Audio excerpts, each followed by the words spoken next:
这次从藏区过来的先心病孟尔骨，过来做手术的，去年多了1倍。是啊，多亏了您跟基金会争取了更多的免费名额，很多患儿的家长一听说是您牵头引入的救助基金，都想来当面感谢您呢。这不是我一个人的功劳吗？哎，这是团队的力量。主任，哟，唐主任谈话啊。唐主任，哎，团队的力量，这老小子采访的时候可不是这么说的。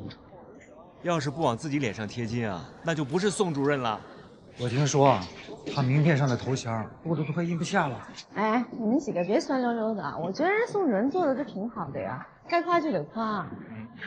哎，主任，你好像今天心情不错。最近这么多好消息，我为什么不高兴？首先是江百列已经升了主治了，告别了住院医的忙碌生活。其次，我们人工心脏已经通过质检，马上临床实验的批文一下来，就可以用到病人身上。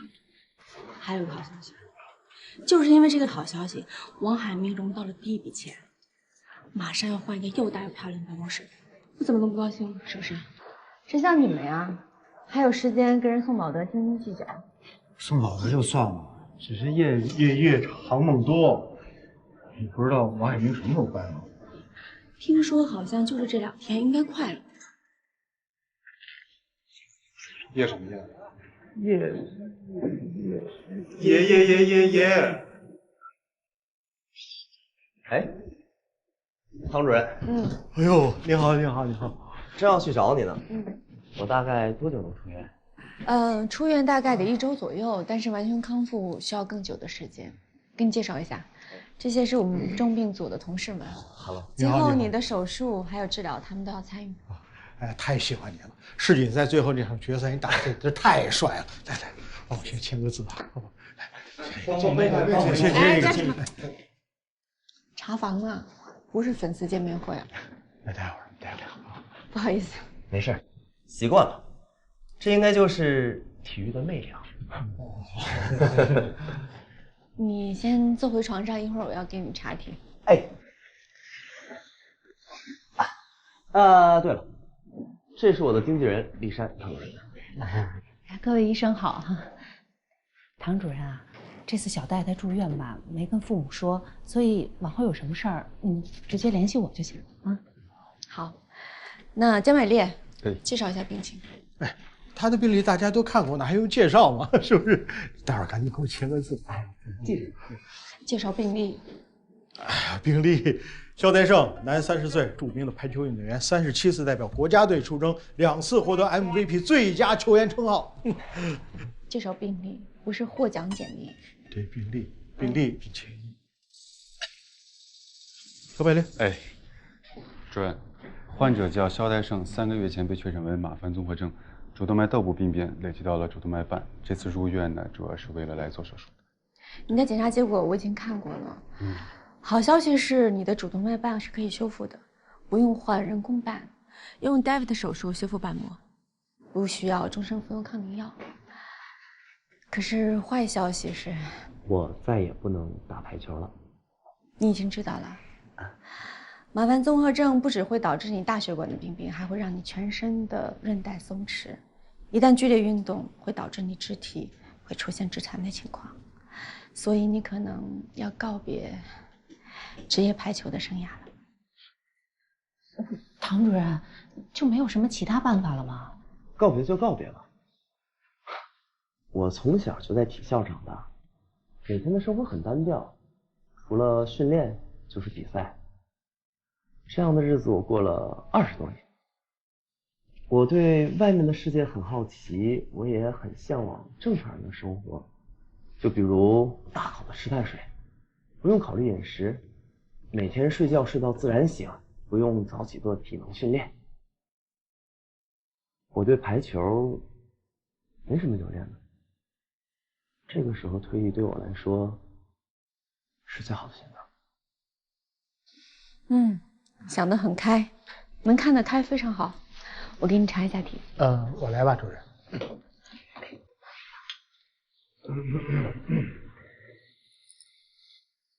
我以为他会痛不欲生的，他毕竟是个明星球员。完善术前检查，这2天准备手术，注意你的情绪。主任，他经纪人说明天想请几个小时的假，要去拍广告。原则上是不建议请假的，如果非要走的话，必须写假条，而且本人要签字。好，准备一下吧，手术了。哎，主任，我那边有点事儿，马上过来。就是要您签个字。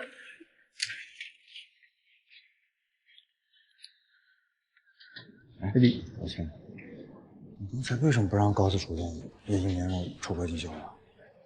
叶一鸣不会自己说呀，你跟着瞎掺和什么？再说这又不是什么好事儿。叶一鸣也真是的，怎么突然要出国进修？哎，可能是没耐心了吧？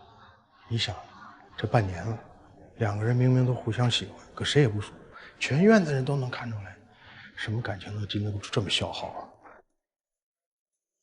主任，哎，主任，哎，吕晓，你们收到那个科内要相互评判的消息吗？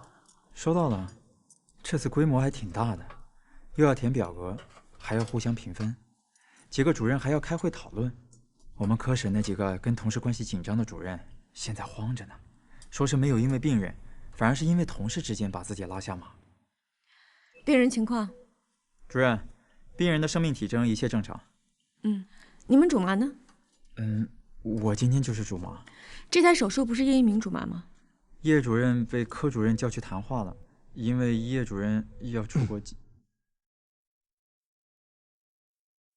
什么？叶明要出国？叶主任要出国进修1年。开始手术吧。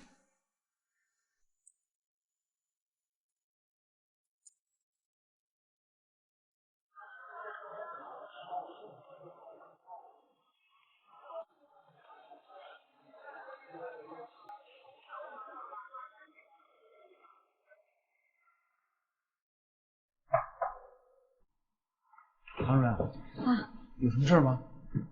叶主任，我想问一下关于这个科室互评的事情。互评该怎么评就怎么评呗。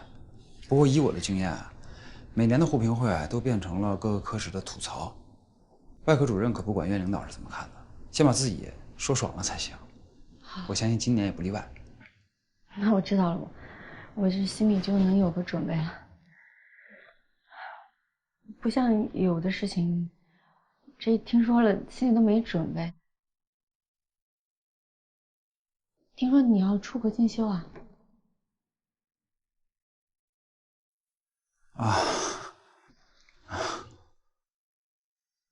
是真的，我以为他们胡说的呢。那去多久？大概1、2年。还行。怎么突然想到进修呢？这不是在医院待的挺好吗？而且你各方面能力都那么强。这不是那个山外有山嘛，而且待在这儿只有一成不变。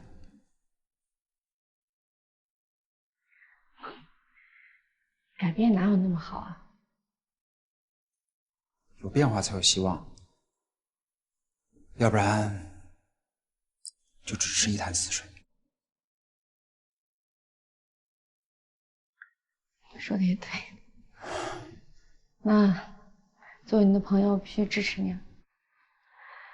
好，一切都顺利。我先走了，我刚下手术。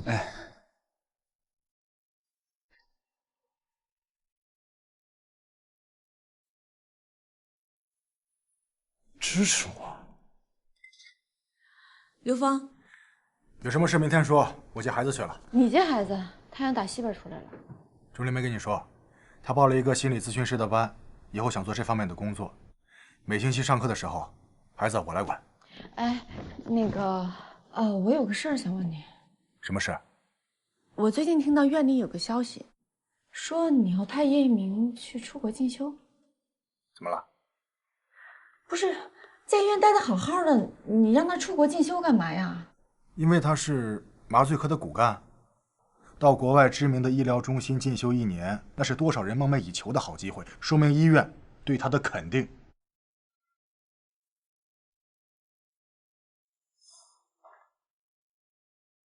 你问这个干什么呀？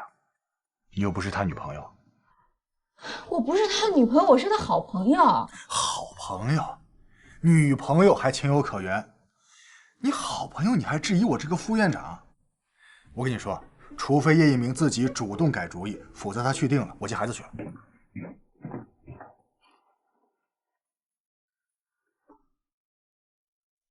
好像是少了质检部门给的认证书，还有附带的文件啊。是吗？应该都在这儿了吧？因为这事儿是我同事在负责，我打电话问他一下。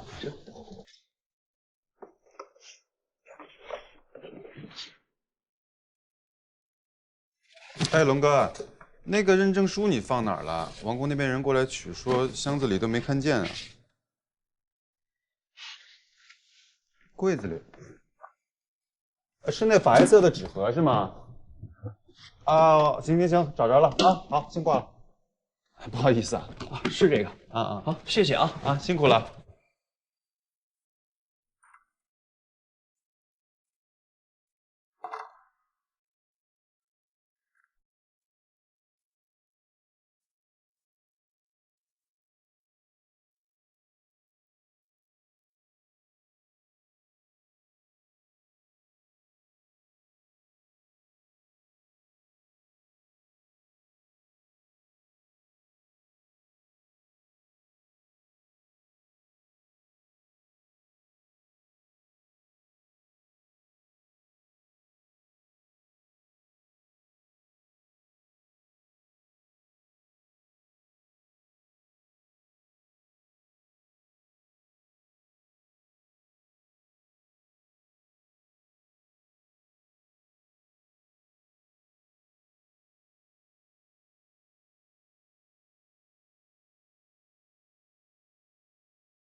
哎，老秦，肖代胜明天那请假条签字了吗？签了，不光是请假条签了，这儿还有一个球星给球迷的签字。嚯，帅吧？老秦，你到底是谁的球迷啊？哎呀，瑞安我是不想看了，踢得太丑，从此以后就迷排球了。哼，小龙，走，啤酒羊肉串。哦，不去了，晚上有事。哦，好吧，你也不去吧？我去。哎呀，小罗，那我们走了啊。好。王工，那边有份资料不见了，你就得过去一趟。好。陈真，那这样，你帮我把这箱里面的东西按这个方法整理好，好吗？好。我一会儿就回来啊。好。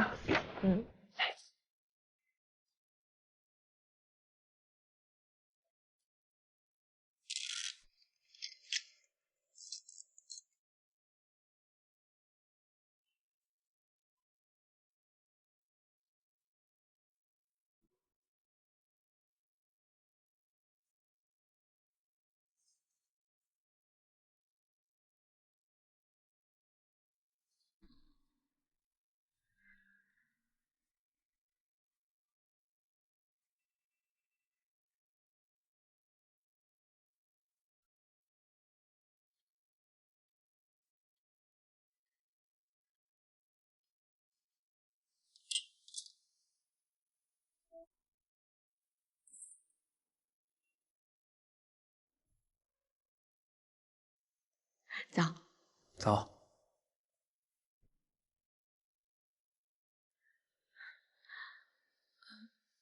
哦，对了，你放在我家的厨具、锅，还有餐碟什么的，好多啊。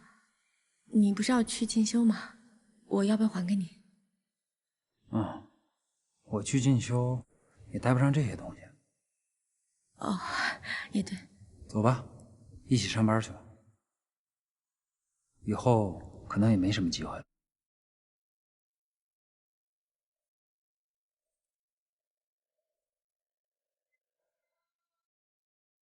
哎，常主任，哎，崔主任，哎，崔主任，各位新外的同仁都在啊，我就有正事跟大家说啊。大家都知道叶一鸣要出国进修了，对吧？知道，怎么了？今天晚上神外呢，我们准备要给他践行，地点呢定在赛因斯，死过的人都得去参加，人多热闹一点吧。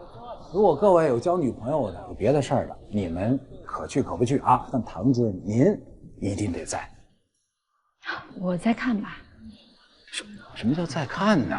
唐主任，你说这科室谁不知道叶一鸣跟你是最佳搭档啊？你说这一年他替你搭了多少台手术？他这一走，还有哪个麻醉医生能像他一样的帮你这么多？他这一走啊，你说你再重新找个麻醉医生，还得磨合。对了，我还得去补医嘱，你们先慢慢聊啊。是主任，唐主任，晚上一准再见啊！见一面少一面的事儿，比我还没眼力见儿。啊？你怎么看不出个眉眼高低来？哎，什么意思？你怎么这奶壶不开提奶壶？你快和我说说啊，说说。鹏哥，哎，找什么呢？没什么。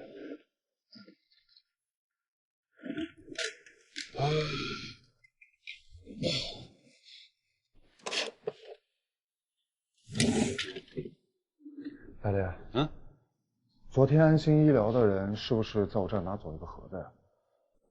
对呀，我昨天给你打电话了呀。这不会是失忆了吧？完了，我丢了个东西。来了。怎么了？这么没精神？这种会议毫无意义，来了也是浪费时间。今天这回不一样，相信我。每年一度的手术科室护批大会是安和娱乐性最强的，要不是为了维护医务处的形象，我都想带包瓜子来，边嗑边听。我知道，吐槽大会吗？都到齐了吧？各位主任，又到了1年1度的互评大会。我提醒一下大家，隔壁内科的互评大会啊，一片和谐，我们外科也学习学习，别总是一上来就那个什么，是吧？吸取一下去年的教训，大家口上留德。一会儿大家还要手术，那就开始吧。哪个科的主任先开始啊？你们大家都看我干嘛呀？我们今年神外的评分很高，我不会像去年那么发飙的。我今年特别的淡定，啊，你们其他科室的领导，你们是要发言畅所欲言嘛？老崔不说，我说，请问麻醉科，上次那个胃癌患者，幽门梗阻，消化道出血，必须手术，你们麻醉科为什么说不能做？那个病人我记得，心功能、肺功能差得一塌糊涂，我怎么做全身麻醉啊？手术必须做，实在不行，做完手术送 ICU 观察几天。我们 ICU 没床。哎呀，当时我真没想到，真的可以送你们 ICU 啊！我说了 ，ICU 没床。上次啊，我们骨科有一病人，怕出血太多，跟麻醉说呀，把这个血压降一降。结果倒好，这麻醉啊，把这换能器抬高了1寸。这看着血压是低了，其实他什么都没变啊。哎，还是人家麻醉高招多呀！啊，之前我病人肚子太紧，跟麻醉说上点肌松，你们猜麻醉怎么着？他给上了5毫升生理盐水，还笑呵呵的对我说怎么样，松了吗？你们说这事儿让不让人生气？外科治病，麻醉保命。你们外科医生只需要切那么1刀，我们麻醉科那是要确保病人全身情况的。那血压不是说你想降就能降的，还有肌松，能够无限量续杯吗？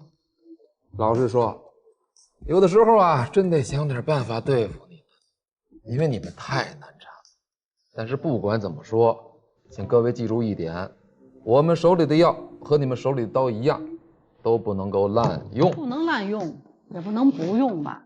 像这每次无痛分娩找麻醉医生啊，就跟撞大运似的。这就是为什么安和的无痛分娩率一直提不上去的原因。我要是有人，能不给你派吗？现在懂我们 ICU 的心情了吧？我们没床。哎，我才回过味儿来，这什么叫你们外科医生就只切那么一刀啊？我们切了很多刀，好吗？哎呀，大家不要一上来就那么有火药味儿嘛。这个外科跟麻醉科互相嫌弃、互相牵扯，那是肯定的。但不管怎么说，都是一个战壕里的战友。对了，要说到外科跟麻醉科的关系啊，唐主任最有发言权。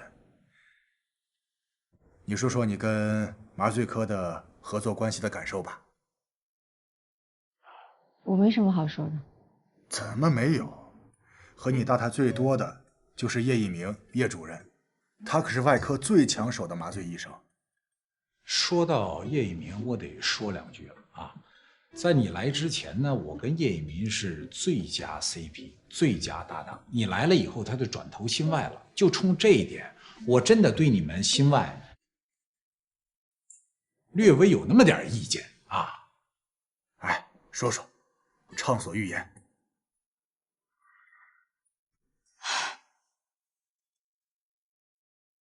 在我看来，外科医生跟麻醉医生之间的关系是密不可分的。就一台手术而言，可能所有人都认为掌控大局的是外科医生，麻醉医生只是作为辅助。可是，如果当病人出现危险的时候，甚至威胁到生命的时候，真正掌控大局的是麻醉医生。病人心脏失颤，找不到具体原因，我认为不再适合继续做手术。我只负责他的心脏，帮他做好手术，我的工作就完成了。可我要保护他的生命，只有他安全下了手术台，我的工作才结束。没有但是，必须保证术前用药的充分时间，调节血压和扩充血容量，否则在切除肿瘤的瞬间，内儿沙酚胺量骤减，血容量跟不上，会出现难以纠正的严重低血压。如果不手术的话，病人很有可能会猝死的。那也不能贸然上台啊。别的病还好说，是个细胞瘤，术前用药跟手术一样重要。能够最终决定病人生死的也是麻醉医生。所以，在外科医生的心里，对麻醉医生一定是存在依赖的。你不用担心，我会一直陪着你的。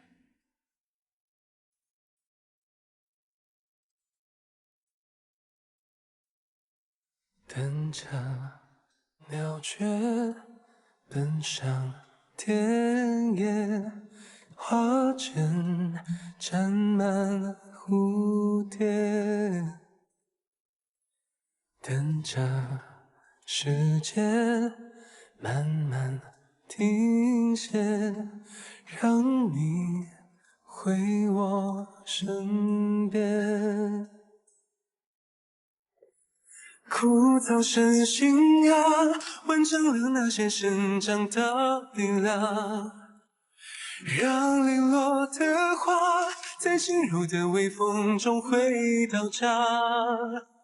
温暖的远上，如果有个人弹唱着吉他，天空之下还在轻唱从前的他。我愿意。如果这是你能接受的程度的话，我愿意和你做朋友。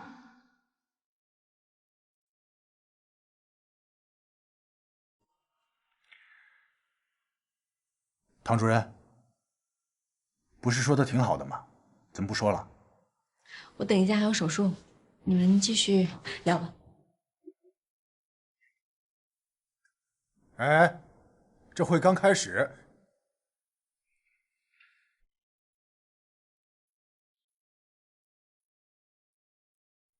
唐佳宇，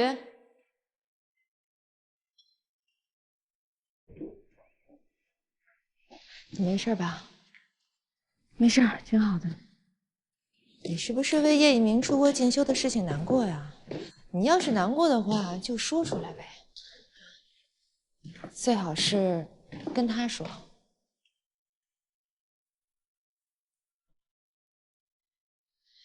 那你不愿意说就算了。不过我倒是有一个事儿想跟你说。什么事儿？王海明好像要跟我求婚。啊？进来，王光，你有没有看见一个？哎，就是这个箱子。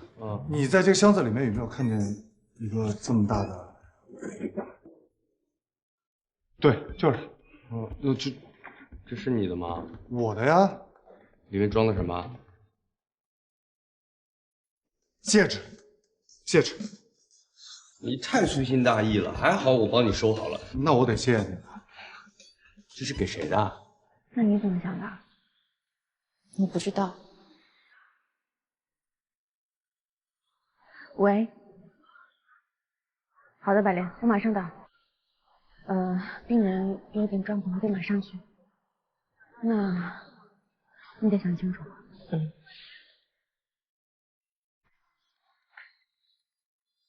呼吸放松。怎么回事啊？谭医生，我看不清了，我什么都看不清了，谭医生。放松，主任来了。谭医生，刚才拍着广告，突然什么都看不见了，是不是主动脉出了问题啊？主任，应该是马凡综合症的眼部，可能是晶体多位和失眠模糊。那你让眼科来会诊。放心吧，应该不是主动脉的问题啊。马凡综合症也会导致眼部有病变的，一会儿眼科医生来看一下就知道了。没事，再等会儿啊。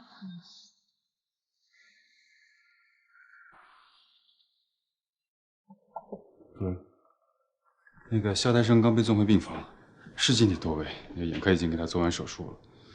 他可能是有点害怕了吧，想要尽快的做主动脉手术。那就明天手术。叔叔他们已经去314了，说给您打手机也没接，让我叫你一声。你们去吧，我就不去了。科里面还有病人，我觉得情况不太稳定，我得看一下。肖丹生的情况挺稳定的，而且他眼睛的事也不会这么客观。病人他是一个整体嘛，是吧？你总不能把眼睛给他刨掉吧？你也早点回去休息吧，9点加班了。真不去了。行，那你别太辛苦，反正有住院医他们盯着呢。啊，那主任我去找他们了。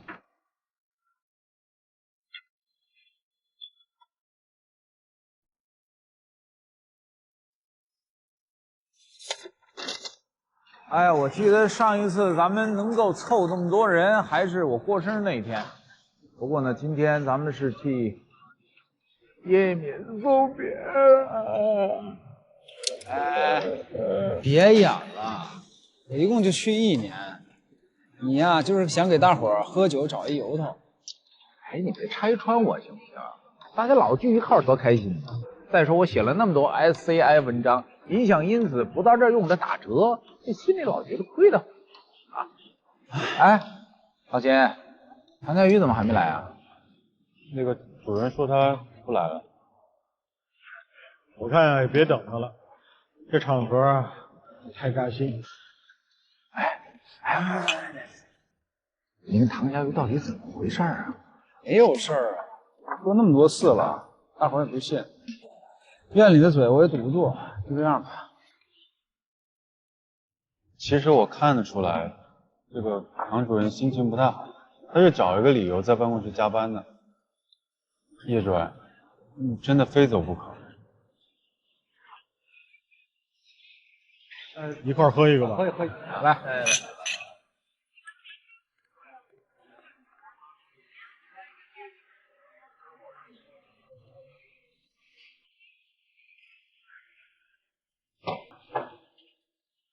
没得聊了你。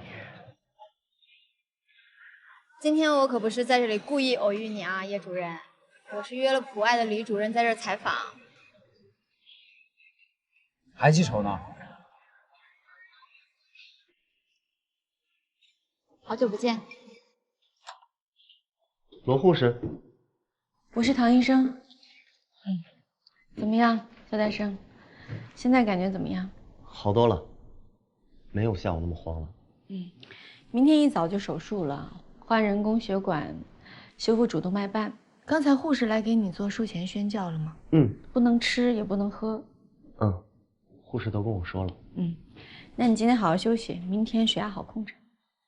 唐医生，我现在才意识到自己是一个病人。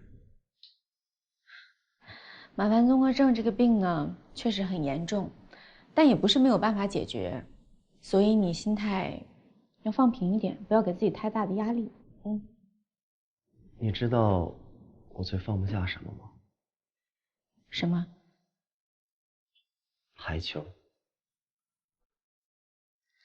可是你昨天说，你很想过普通人的生活，这是一个你很好退役的机会。我一开始也是这么以为的，但当今天我重新拿起了排球，意识到自己以后再也不能比赛的时候，那一瞬间很痛苦，感觉周围都黑了，什么都不重要了。可能当一个人真正的意识到要失去了一项东西的时候，才知道它有多重要吧。有变化才有希望，要不然就只是一潭死水。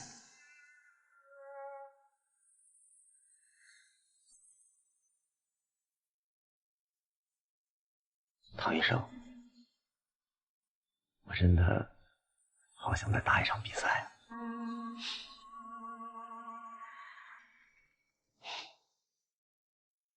今天晚上好好休息，别想那么多了。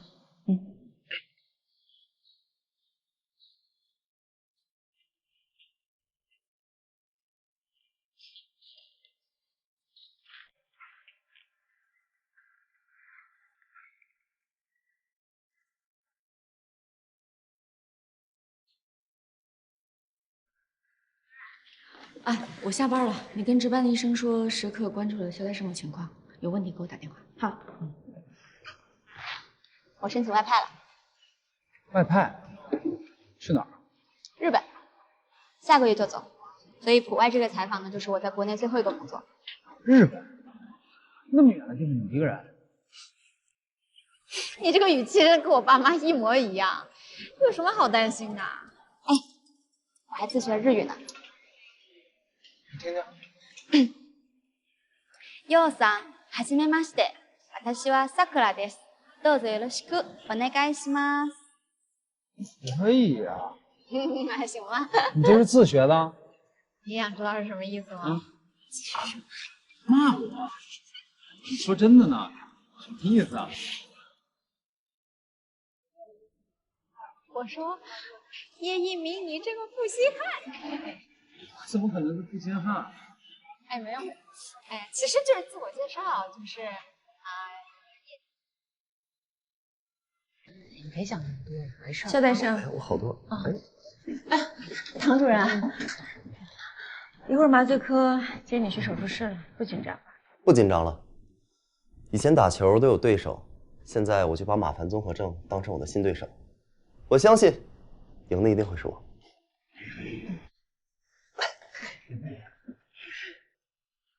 这台手术的难点就在于修瓣，你们大家都知道。跟手术室说了吧，提前要做个10道超声。主任，我已经说过了。主任，这是下个月的麻醉排班表。之前没给过咱们啊。听说昨天总结会闹得不是很愉快，以后外科和麻醉的排班表都要提前1个月公布 ，ICU 的剩余床位也会随时更新。叶主任不是要出国进修吗？怎么他还在班表上？这个我就不太清楚。科主任找他上午谈的话，下午开的总结大会。你们先去查房吧。好，主任再见。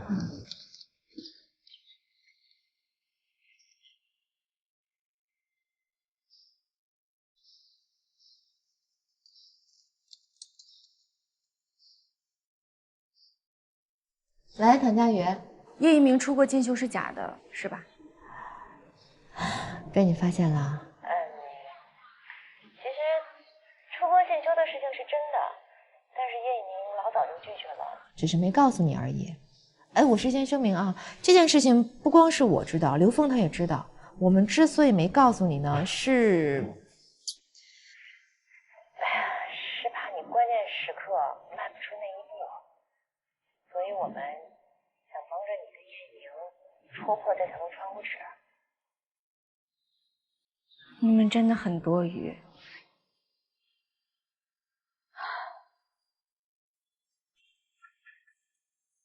唐主任，叶一鸣，你明明已经拒绝出国进修，为什么还骗我？你什么你啊？你这么做有意义吗？你目的是什么？就是为了让我难过？好，我现在告诉你，你目的达到了。难道你觉得我这么做的目的就是为了让你难过吗？那你这么做的目的是什么？我是为了让你意识到，你我不只是朋友。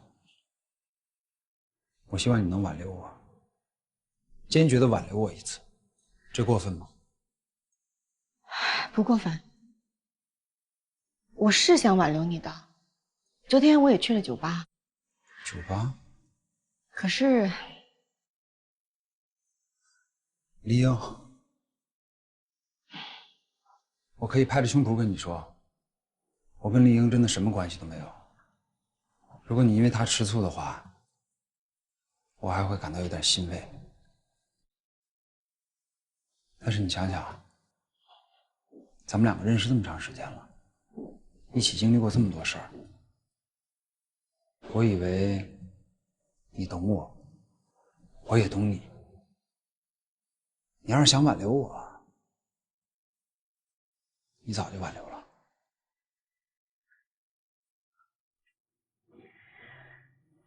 之前我还没有做好心理准备。有那么难吗？我知道，你怕再受伤害，再难过，再被骗，这我都能理解。可是我们俩在一块共事这么长时间，我做了什么事让你觉得我会伤害你呢？即使你对我没有信心，基本的信任也应该有吧？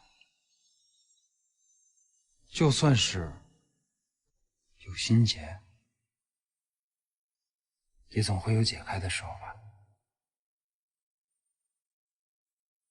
可你让我觉得，我要等的那个人可能不会来了。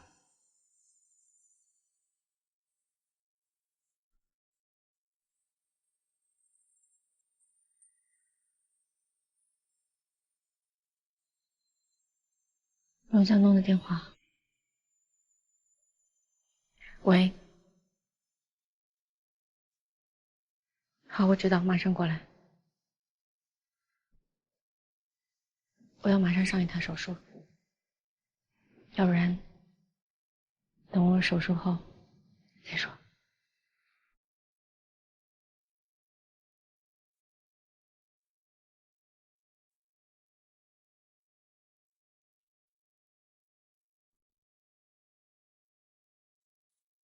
又走到熟悉的街角，陪着人潮，假装我还好。陶主任，都好。不知从什么时候起，话变得越来越少。明明像孤独的飞鸟，等不到曙光为它破晓。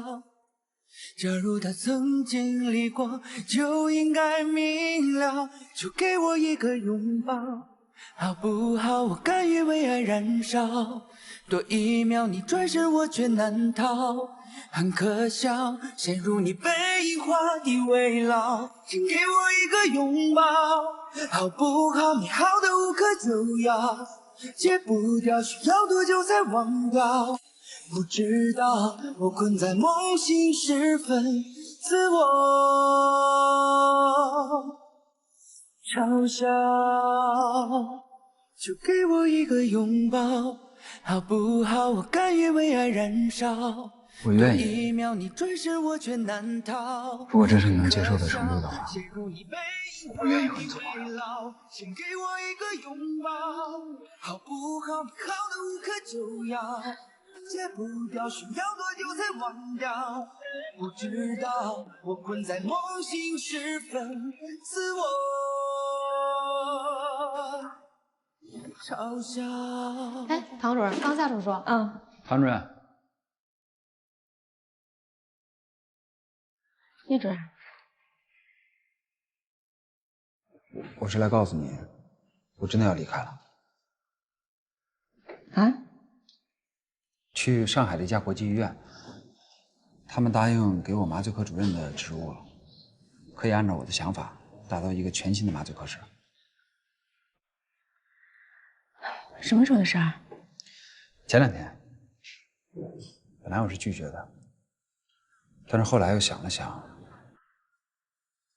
我还是答应了他。是因为钱？如果是因为钱的事，安和医院是家公立医院，就算我想给你涨工资，我也不能给你瞎涨啊。我知道，不是因为钱。唐佳宇，我就跟你说过吧，这个女人不靠谱，没心没肺，你就是不听。你看，如果知道顾她回来会赔掉医院最好的麻醉医生，为了人工心脏，8成我还是得顾她回来。刘峰，你这是在挽留我吗？这当然是了。哎，我听说上海这家国际医院啊，跟普通的私立医院不太一样，它走的是国外医疗中心的路线，资源很扎实。我也听说了，人家给的是麻醉科主任的职位，是个人就会心动吗？可是叶主任调走了，咱们主任会伤心的吧？他们2个坏就坏在都想的太多了，但凡有一个是单细胞，这事儿早就成了呀。现在分开2地，我看完了。同志们，你们要做好精神准备啊！如果主任不高兴，咱们的日子可都不好过。主任，叶主任跳槽的事儿，你知道了吧？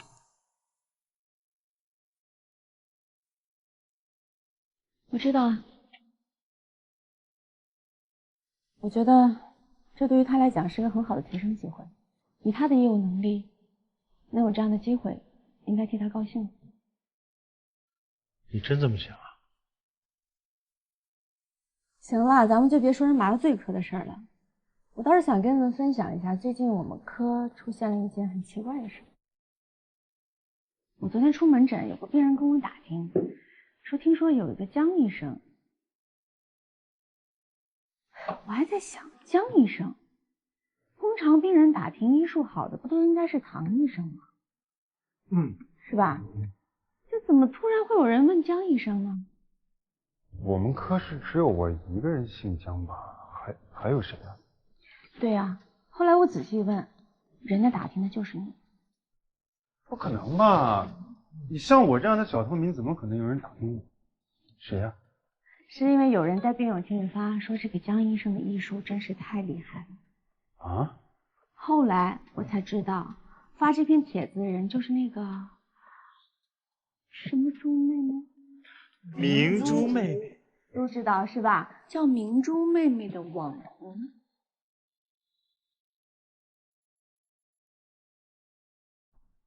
啊，你们说的是那个徐明珠啊？小百丽，你这脸怎么红了呀？谁脸红了？没有吧？红了。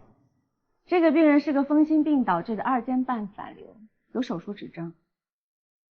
田百烈，你现在已经升了主治，而且这1年对你的磨砺和成长都不小。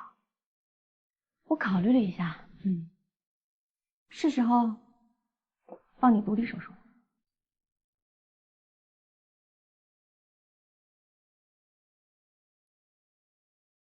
2尖瓣置换术，你做主刀的第一台手术。我换衣服了，一会儿上房。可以啊，小满月，可以啊。江月，老主任。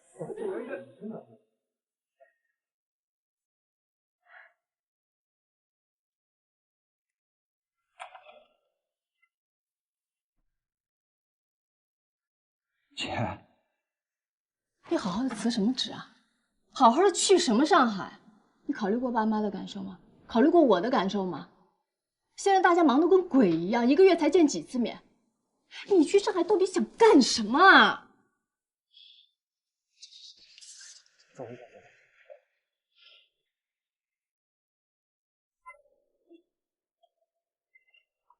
来姐，少来。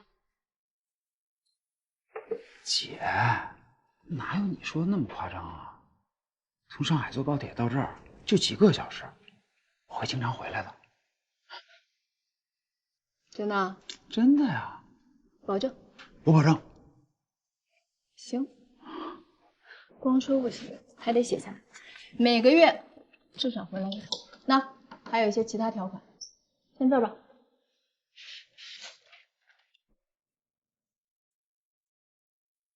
干嘛呀？我又不会坑你。你是有备而来的吧，巴哲兰？签不签你？签。病人都查完了。陈美丽。哎。第一场主刀的手术，宋老先生准备了吗？做好了。秦大忠，你给他做医助，把关兜底就交给你了。没问题。哎呀，真没想到一转眼小百列都要主刀了，这以后再有点闲事儿杂事儿的，我支持谁去呀？我呀，该支持支持，可不敢了。好家伙！唐主任。哟，晶晶，处长。晶晶，告诉你们个好消息，人工心脏临床实验的批文下来了。这么快？咱运气太好了。哎呀，你知道这意味着什么吗？意味着人工心脏可以给人使用。是的，抓紧时间找受试者。主任。林姐。叶主任来了，点名要找你。叶主任。妇科的还是麻醉科？都不是，已经退休的那位老叶主任。咱们去看看手术。主任，我们先去看看。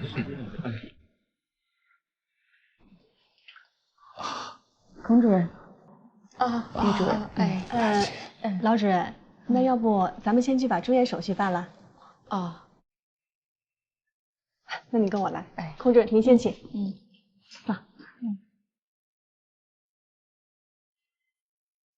走。这是我的体检结果。好的。麻烦你看一下。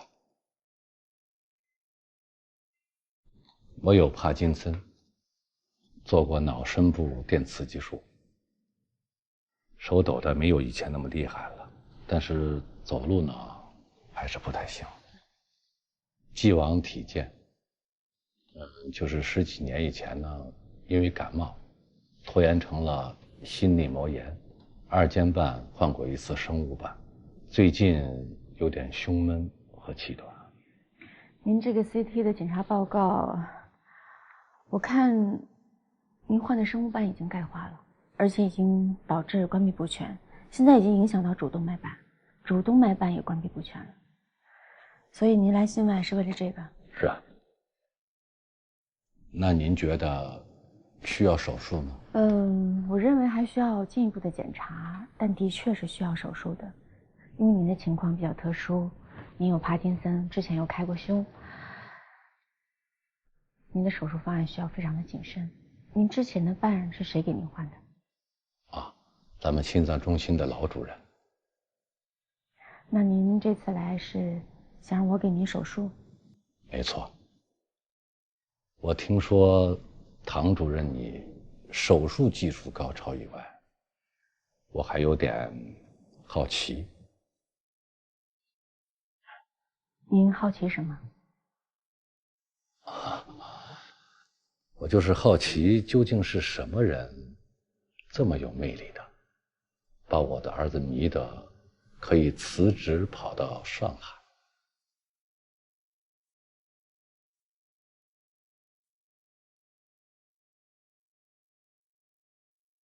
叶主任，如果您真的希望我给您手术的话，我希望你能不能换个角度看我？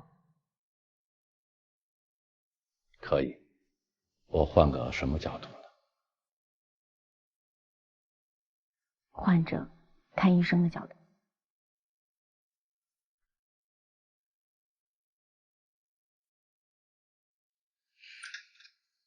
爸，怎么回事啊？我听到妈电话，我才知道你们来了。唐主任，没事儿，啊，你妈去办住院手续了，我又不是第一次住医院，紧张什么？唐主任，妈妈没事吧？之前换的生物斑已经钙化了，导致关闭不全，而且已经影响到主动脉瓣，也导致关闭不全。不过不用担心，我会开一些检查再看一看，但估计是需要手术的。麻烦你了。没关系，那你们慢慢说。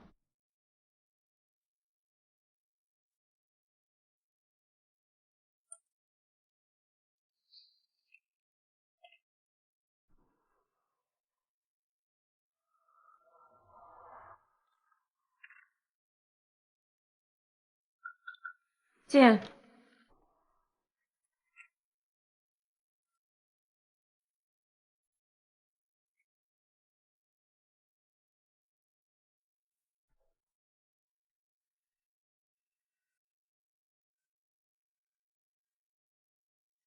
你来是问你爸爸病的事吗？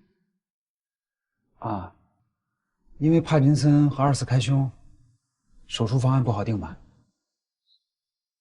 现在还没有定下具体的方案。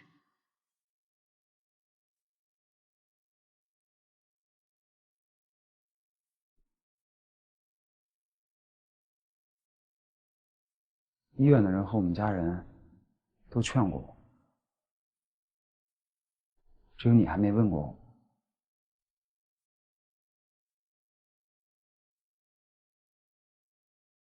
因为我知道为什么。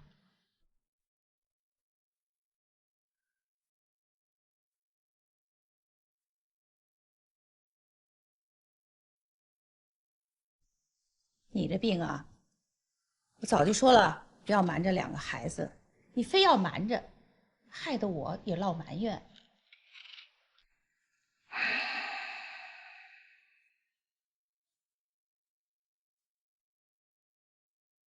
哎呦，洪主任呐，一个苹果恨不得被你削掉一半，太浪费了。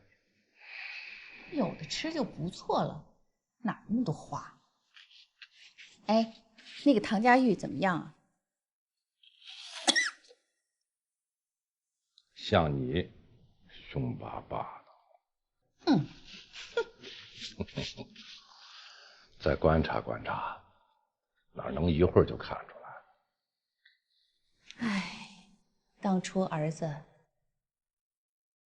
要是和那个黎英成了就好了，说不定现在都谈婚论嫁了，也不至于非得让他跑到上海去。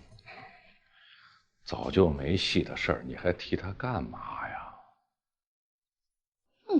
我说孔主任，你不会忘了我找唐佳瑜做手术的真正原因吧？当然忘不了啊，你不就是为了让他留住儿子吗？也不知道你当年在这个眼科怎么混上去的，这老不忘记这个大方向。江百雷运气真好，这么快就独立放手术了。哎，我说陈，宋主任什么时候给你放啊？宋主任心里头压根儿就没我。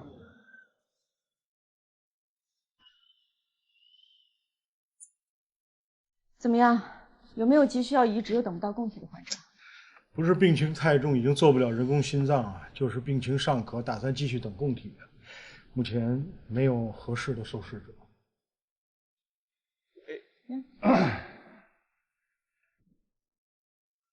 那个占用大家几分钟时间啊，我要跟大家宣布个事儿，我准备和吴护士长，我俩准备结婚了。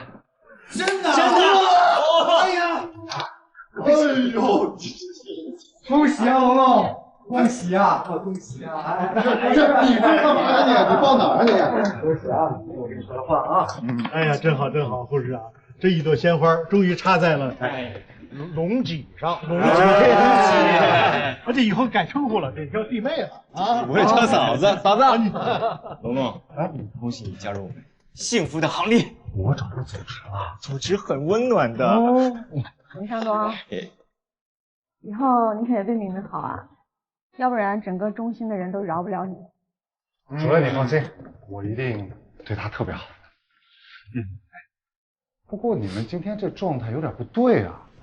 我说完以后，你们不应该是惊讶吗？你们其实我上个月在停车场的时候就看见你们俩啊，那回我也在旁边。哦，有一回，大概是3个月前吧，俩人在休息室。这说呀！这就妈，你这才3个月前，我半年前就知道了。我就说要低调点吧。不过就算再怎么低调，也逃不过你们这帮人的眼睛。是啊，新外医生嘛，这帮子人平时八卦的很，没什么逃得过他们的眼睛。那你相信我，主任一定知道，是吧，主任？我知道。啊？每天敏敏不都是把牛奶放在办公桌上吗？放了好几个月了。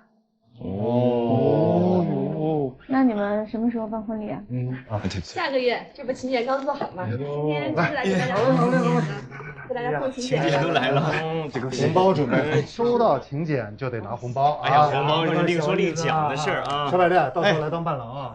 没问题啊。哎呀，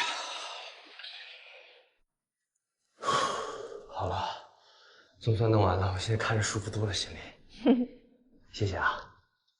那我回科室了。你等一下，我有个惊喜给你。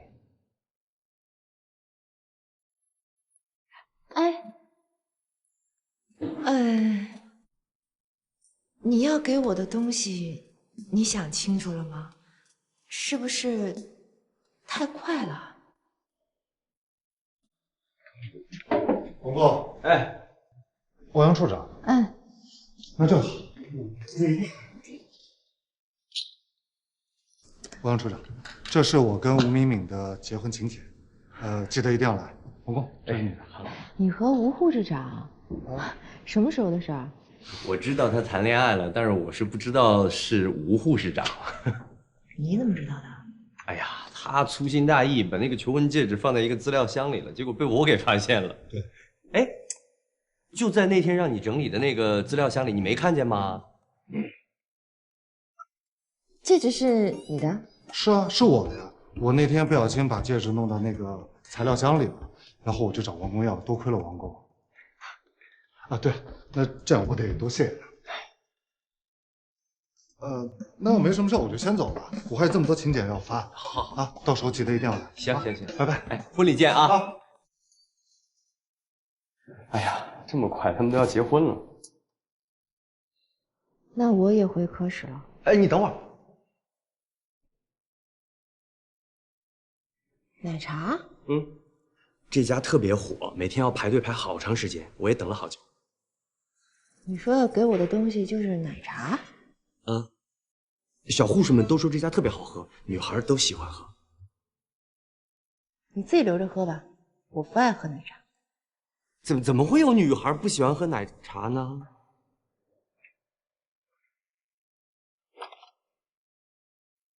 孔主任、叶主任，检查报告我都看过了。如果选择开胸呢，确实是太危险了，主要是术后的恢复太困难了，因为您的身体没有办法下地走路锻炼，长期卧床会导致您患有坠积性肺炎。这些我都想到了。那唐主任，你有什么具体的想法吗？我倒是建议您可以做胎位，是一种介入的半中瓣，在您心尖上开一个非常小的口子，用介入的方法把2线瓣跟主动脉瓣放进去，这样不需要开胸，而且术后恢复得快，也不会加重您之前开刀造成的粘连。那已经钙化了的生物瓣呢？不用取出来，所以才叫瓣中瓣。这是这几年刚有的一种新的技术，做过之后的病人术后反应都非常好。不着急，你们可以好好想一想，再做决定。不用考虑了，就按照你说的方案来吧。我这个人呢，相信数据。是什么数据？我看了唐医生白安和近1年来的手术治愈率非常高，除非去找人外的朱伟宁或者顾英雄，不然你就是我最好的选择。那二位还有其他的问题吗？没有的话，我就这个有关于叶一鸣要去上海的事情，你怎么看？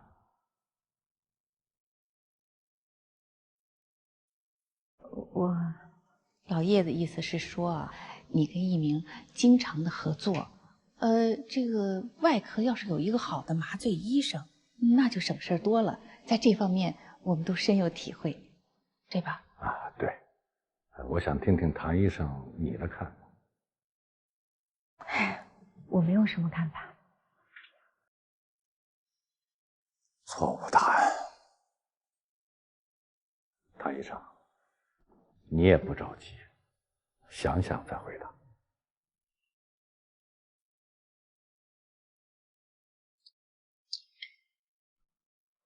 哎，主任，主任，受试者找到了？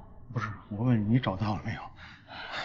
反正消息都发布出去了，我的那些同事啊、同学呀、院内院外的，他们都知道了。有消息肯定马上就告诉我。批文没下来的时候，急着用人工心脏的患者一茬一茬的。现在批文下来了，有没有患者？没事，好事多磨，肯定会找到的啊。我去了，有事。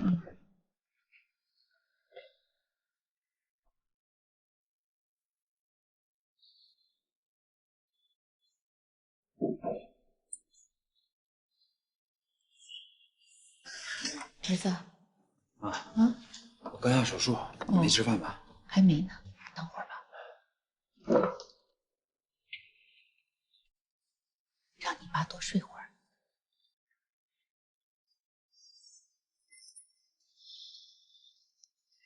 手术方案已经定了，介入瓣中瓣。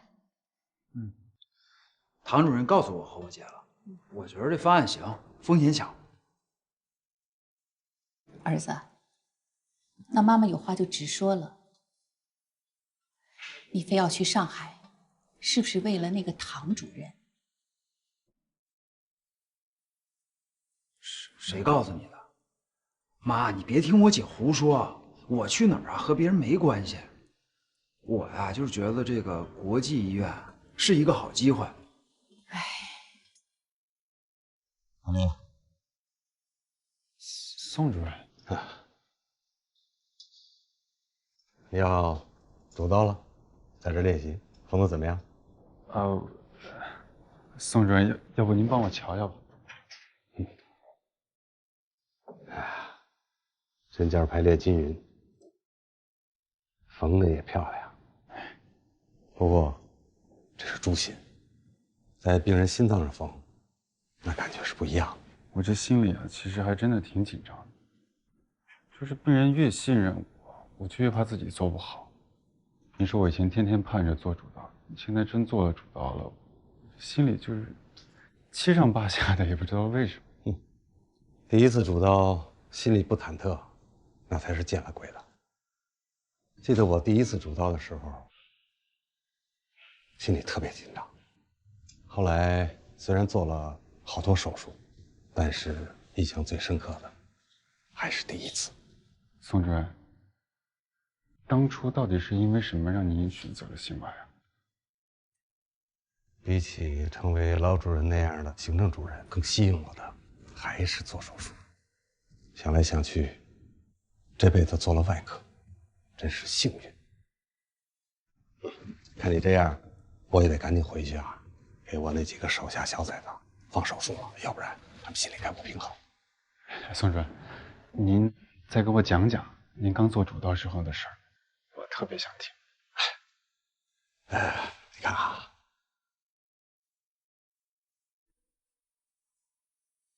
自作多情。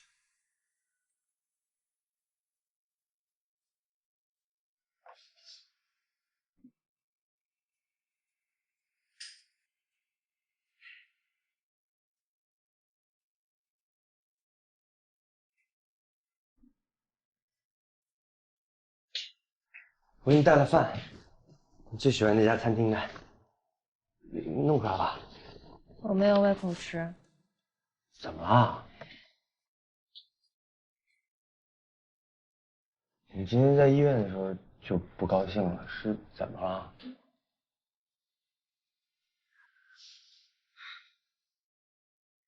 龙向东的那个戒指我看见了，我以为你要跟我求婚，结果你因为这个事儿生气了？也没有。其实我也没什么气好生的，反正我们两个人认识的时间也不长嘛。但是我想，如果说真的要结婚的话，那就得考虑生孩子吧。我是一个高龄产妇，恢复期又慢，那将来我的工作怎么办呀？就是因为那个戒指，才让我想这么多。你别害怕啊，我完全没有逼婚的意思。我没有被吓得吼。那我问你啊，你想结婚吗？我恋爱还没谈够呢。那这样，我们既然想谈恋爱，我们就先谈恋爱。现在先不考虑结婚的问题，我们按照自己的节奏来，好吗？包括孩子问题，我是这么想的：兵来将挡，水来土掩。如果有了，那我们就迎接他。但是绝对不能让你为了这件事放弃工作，这个我不行。你觉得这样好不好？好。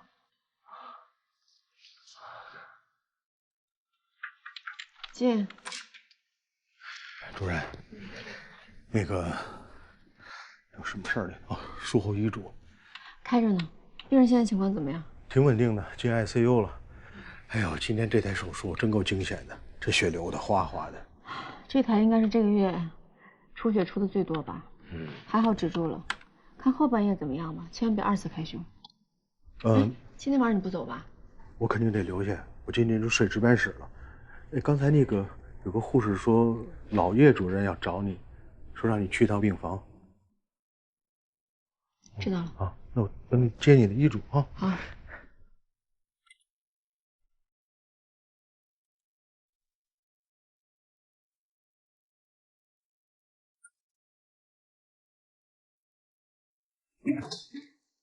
叶主任，这么晚了怎么还不休息啊？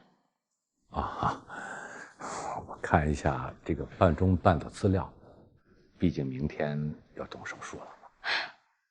要做这个手术的人是我，您是病人，需要好好休息。小唐啊，之前我说话有些地方不太礼貌，你别往心里去啊。其实我想求你办一件事。叶主任，您别这么说，有什么话您就直说。一鸣他喜欢你，你也喜欢他，对吗？我跟他妈呢，都想求你劝劝他留下来。毕竟一鸣是在安和长大的，这儿才是他的家。我们该说的都说了，恐怕现在唯一能够劝他留下来的人是你。你看能不能帮我们这个忙？叶主任，这个忙我帮不了。为什么？你不喜欢他吗？我喜欢他，但是我更了解他。就好像1年前我选择回国，来到安和医院。当然，除了当时感情跟家庭的原因之外，更重要的一点是因为刘峰承诺我，让我做心脏中心的主任，这对我的诱惑力真的非常大。从前我只是一个外科医生，做很多事情都有局限性，但是做了心脏中心主任那一天开始就不一样了。我可以用我自己的想法，完全打造一个自己想要的科室的样子，还有一个大型的心脏中心。我相信这个动力和这个诱惑力只有我自己知道。现在叶一鸣面对的跟我是一样的情况，我希望他能够做他自己喜欢的事情，也希望他能去任何他想去的地方，不受任何的牵绊阻碍。所以真的很抱歉，这个忙我帮不了你。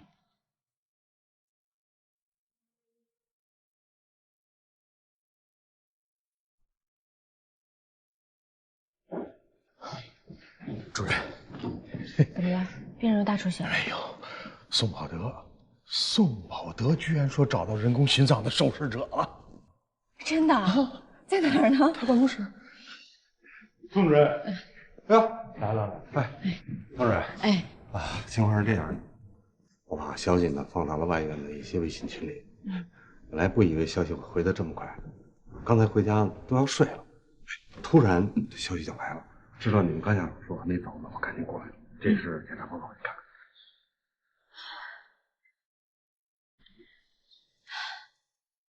合肠性心肌病，左心增大，重度肺动脉高压，射血分数15%。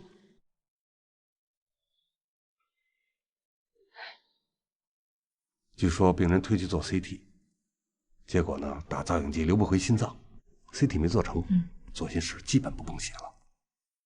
他这种情况如果没有供体的话，生命期会很短，所以特别适合做人工心脏。谢谢你，宋主任。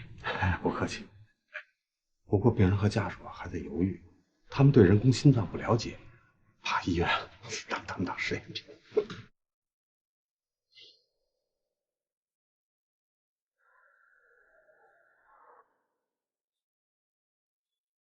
爸，在里面别害怕啊，我们都在外面等你。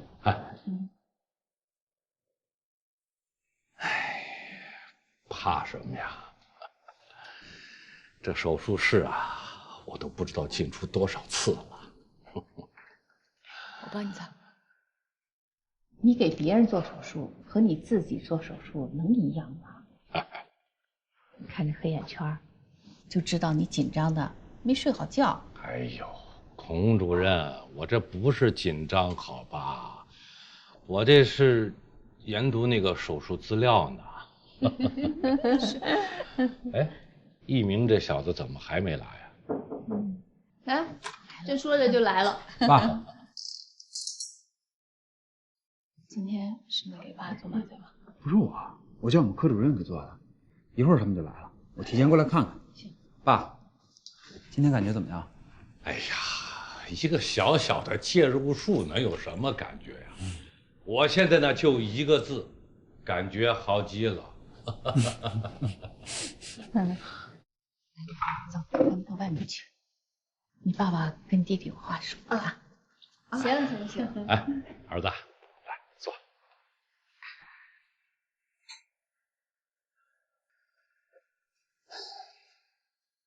爸，你有什么要单独跟我说的？一鸣，你如果真想去国际医院，那就去吧。不过你要想清楚，你如果现在放弃了唐佳瑜，你以后恐怕会后悔。儿子，如果你真碰上了一个喜欢的人，他也爱你的人，你小子就应该大胆的去冲。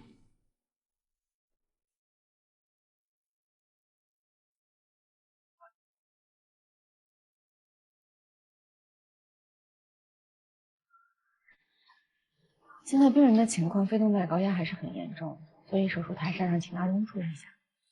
放心去吧。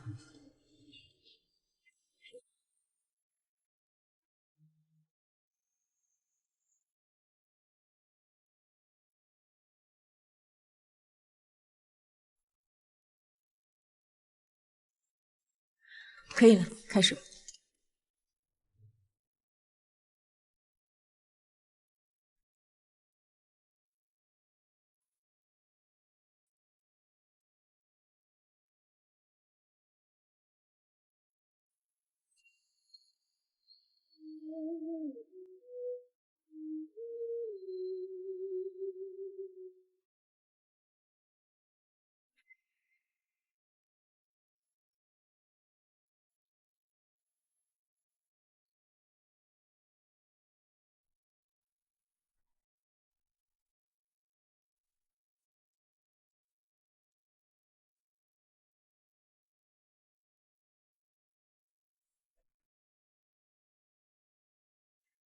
是，啊，不会有事。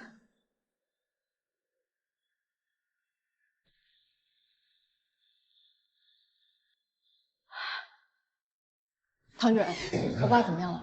手术很成功，换掉2个瓣，现在已经送到 ICU 了。如果顺利的话，明天应该可以转回正常病房。放心吧。谢谢你啊，唐主任。别客气。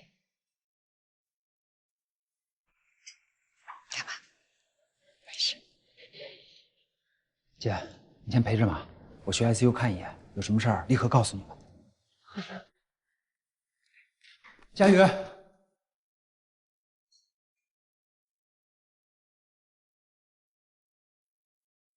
去上海的事儿，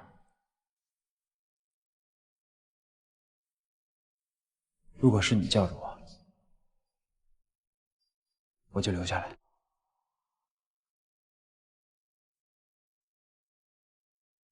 叶一鸣，去做你自己想做的事儿吧，不要为了我而留下来，完成你的理想，打造一个你想要的麻醉科。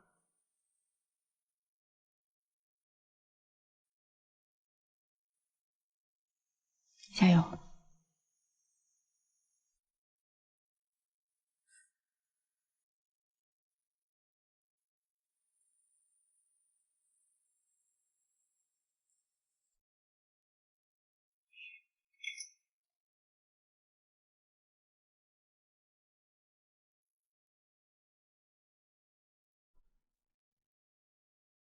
接通了是吗？看得见吗？这是我们重病组的同事们，我是唐医生。我叫李美玉，这是我的父亲林登川。你好，以你父亲现在的情况，如果再等不到合适的供体，是非常适合人工心脏植入的。听说你们对人工心脏的情况不太了解，所以今天我在这儿跟你们详细的讲解一下，等你了解之后再做决定，可以吗？人工心脏植入并不是把病人原本的心脏切除，它而是在病人的左心室的心尖上开一个小洞，然后把这个东西缝进去。对，就是它。人工心脏的本质呢是一个机械泵，手术会用一根人造血管连接机械泵和主动脉，植入体内的机械泵通过一根绝缘线与体外的控制器连线，绝缘线要从病人的体内穿出来，而控制器呢需要装电池，所以植入人工心脏的病人必须随身要带一个包，包里装的就是控制器和电池。控制器可以同时装2块电池，使用中如果电池没有电了，备用电池会自动启动。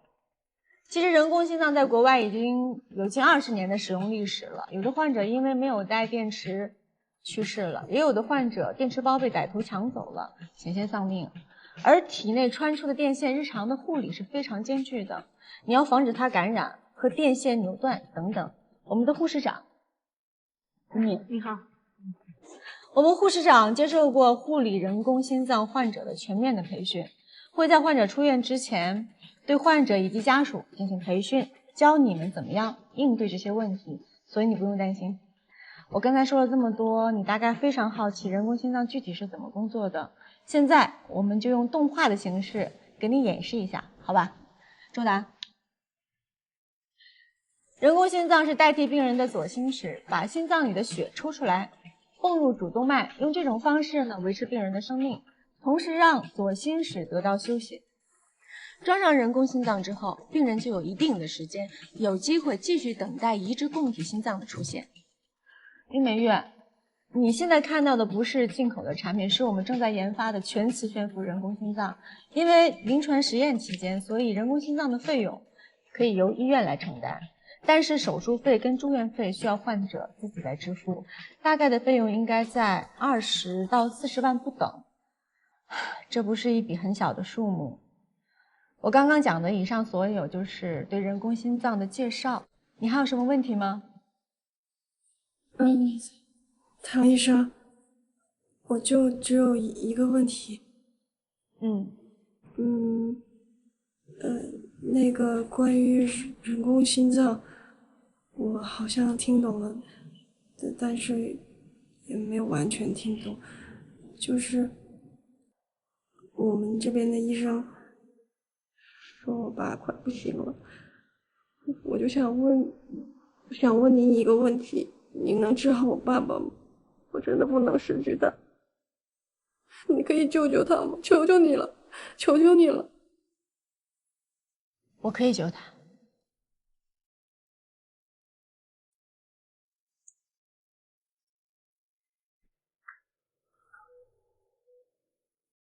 体征一切正常。